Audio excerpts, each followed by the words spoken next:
ஓம் சக்தி. மங்கள பிரத்திங்கரா தேவி வளையத்திலிருந்து சக்தி பாரதி அம்மா உங்களிடையே பேசுகின்றேன். உலகத்தில் மக்கள்கள் அதிகமாக நடக்குது, தீமைகள் நடக்குது. நன்மை ஒரு பக்கம் நடந்தால் தீமை ஒரு பக்கம் நடக்குது. பகவான் படைத்தான், நன்மையே செய், நல்லதையே கேள், நல்லதையே பாருன்னு சொன்னான். ஆனால் இன்னைக்கு ஏமாத்து, பொய் உலகத்தில் இதுதான் நடக்குது.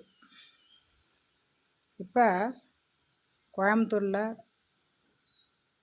10 வயது பெண் பாலியல் கொடுமை ஒரு பெண் பிள்ளைக்கு நடக்குது.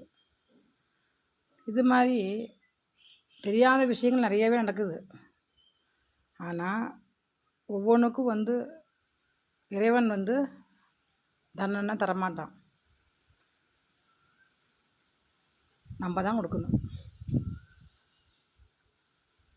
அப்போ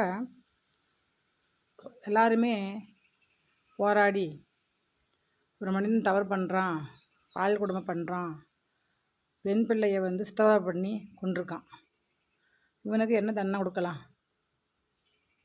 ஆலோசனை. இந்த ஆலோசனை என்னென்னா, சுடுவதாலேயோ இவனை தூக்கில் போடுவதாலோ அது கம்மியாகும். அவனே மிருகமாகிட்டான், மனிதன் செய்ய மாட்டான் அந்த காரியத்தை.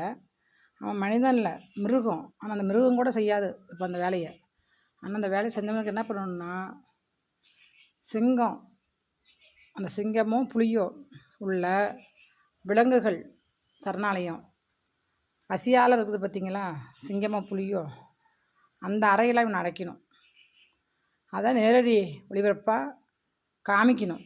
என்னத்தையே காமிக்கிறீங்க, நேரடி விளப்புன்னு சொல்லி போடுறோம் இல்லையா, நேரடியாக நிகழ்ச்சியெல்லாம் காமிக்கிறீங்க, நாட்டுக்கு காமிக்கிறீங்க. பயமும் இல்லை, பக்தியும் இல்லை. இப்போல்லாம் இறைவனே என்ன செய்ய போகிறான், கல்லா போயிட்டான், பகவான் கல்லா போயிட்டான், பகவான் எங்கே இருக்கிறான் அப்படின்னு சொல்லி ஒரு கேள்வி ஒரு பக்கம் போயிட்டுருக்குது.